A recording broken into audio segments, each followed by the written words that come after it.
Leo and the Time-Traveling Backpack. Leo was a curious 9-year-old boy who loved reading, especially science and history books.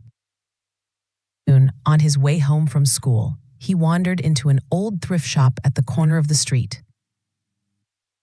Dusty toys, old books, and strange objects filled the shelves. His eyes caught a bright blue backpack with golden zippers. On the side was a small, shiny button labeled Time. He asked the shopkeeper, "How much for this backpack?" The shopkeeper smiled mysteriously. "Are you ready to adventure?" Leo laughed, thinking it was just a joke, but he bought the backpack anyway. At home, Leo put on the backpack and pressed the button. Suddenly, he heard a loud vroom. A bright light flashed, and the ground shook beneath his feet. When he opened his eyes, he was standing in a giant forest surrounded by strange plants and massive creatures. A friendly triceratops walked up to him. Leo was scared at first, but the dinosaur bent down to munch on grass. A smaller dinosaur next to it said, "Hi, I'm Tree. We're herbivores, which means we only eat plants." Leo learned dinosaurs helped keep their environment balanced. But then, in the distance, a T-Rex's roar echoed through the jungle. Quickly press the button again. Leo opened his eyes to blinding sunlight and hot desert air. Far ahead, workers were building enormous pyramids. An engineer waved at him. "Hey, boy, come here. We need to measure these stones."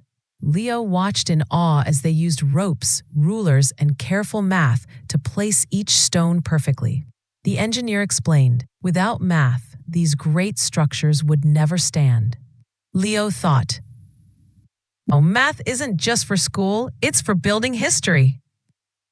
Next, Leo found himself in a stone castle courtyard. Knights practiced sword fighting while cooks prepared for a grand feast. One knight handed him a bow and arrow, teaching him how to aim.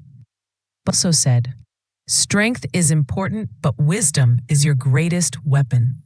Leo explored the castle, learning about the lives of peasants, the rule of kings and queens, and the culture of the Middle Ages. The button took Leo to the year 2200, into a shiny floating city in the clouds. Flying cars zipped by, robot teachers floated in classrooms, and everything ran on solar energy. A robot teacher told him, "Protect our planet with technology by reducing plastic, planting trees, and recycling." Leo realized, if we want a bright future, we need to start taking care of Earth right now. Finally, Leo pressed the button once more and found himself back in his room. Everything felt like a dream, but the backpack was still there, resting quietly on his bed. The button still glowed faintly. Leo decided he would tell his friends about his adventure and remember every lesson he had learned.